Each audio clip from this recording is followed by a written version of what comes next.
If you want to do well on the CLEP College Math exam, well, this is the type of problem that should be very easy for you to solve.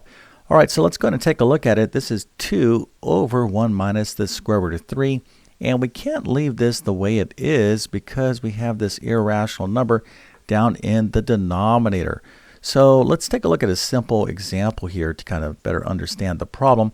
If I had 2 over the square root of 3, in mathematics, I can't leave this irrational number, this square root down here in the denominator.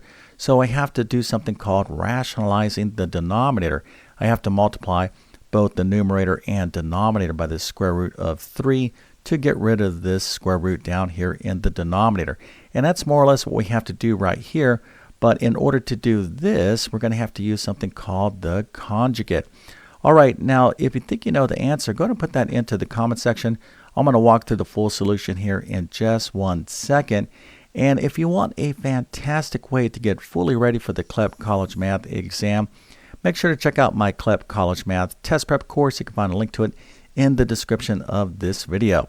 All right, so let's go ahead and get into this. And as I indicated, we can't just multiply the denominator by the square root of 3, right? Because we don't have 2 over the square root of 3. If we had this, then of course we can multiply the denominator and numerator by the square root of 3. But down here we have a binomial. We have 1 minus the square root of 3.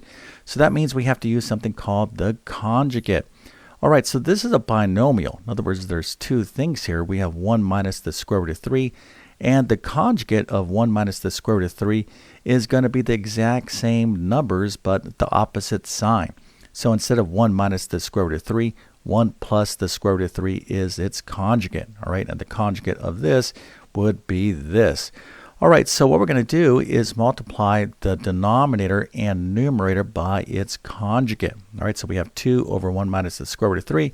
So when we multiply this expression right here by the conjugate, 1 plus the square root of 3, and of course that's going to be both for the numerator and denominator, we will get rid of the square root in the denominator. All right, so hopefully this makes sense.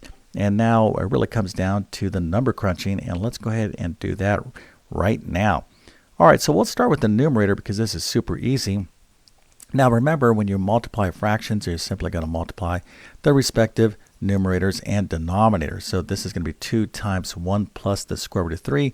So we can just go ahead and write this like this for now. We don't have to use the distributive property just yet because there may be an opportunity for us to kind of simplify and factor in just 1 second. But this would be the numerator. Okay, so the interesting part of this problem is going to be the denominator. So here we have 1 minus the square root of 3 times 1 plus the square root of 3. And there are two basic approaches to multiply binomials in this kind of form. All right, now what you need to kind of pay attention to is that this is essentially the difference of two squares. So if you're familiar with a squared minus b squared minus b squared is equal to a minus b times a plus b. And if you look here, this is the exact same form we have right here. We have a minus b. If we let a just be 1 and b be equal to the square root of 3, you can see that we have the same format right here, right? So 1 minus the square root of 3 times a plus b, or 1 plus the square root of 3. All right, so hopefully you can kind of see the pattern here. And because we have an a minus b times a plus b situation right here, this is equivalent to a squared minus b squared, right? So if a is 1, we can simply square 1 and then subtract from b squared, which is the square root of 3 squared. So 1 squared is 1 minus the square root of 3 squared is, of course, what? That's 3. So 1 minus 3 is negative 2, and that is the answer. All right, so that is one approach, and you definitely want to kind of keep the difference of two squares in mind when you're dealing with the conjugate. Now, another thing you could do here is just use the FOIL method to multiply these binomials, right? So first, outer, inner, last. And if you do that, you're going to end up with these terms right here, right? So 1 times 1 is 1. 1 times the square root of 3 is the square root of 3. Negative square root of 3 times 1 is negative square root of 3. Negative square root of 3 times this square root of 3 is going to be minus square root of 3 squared. Okay, so this is going to yield the same answer, right? Because these two terms right here cross cancel. The square root of 3 minus the square root of 3 go away.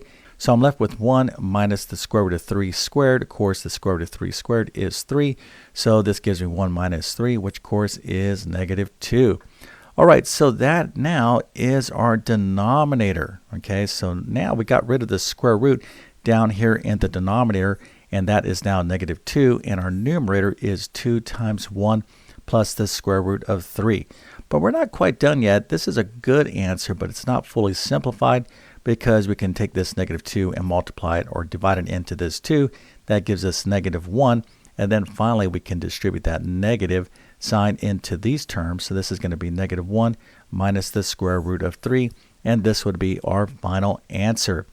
Okay, so again, when you're dealing with irrational numbers or complex numbers, you definitely have to be aware of the conjugate, and you'll definitely see this on the CLEP College Math exam. Again, if you need help with your CLEP College Math preparations, make sure to check out my full CLEP College Math course. You can find a link to it in the description of this video.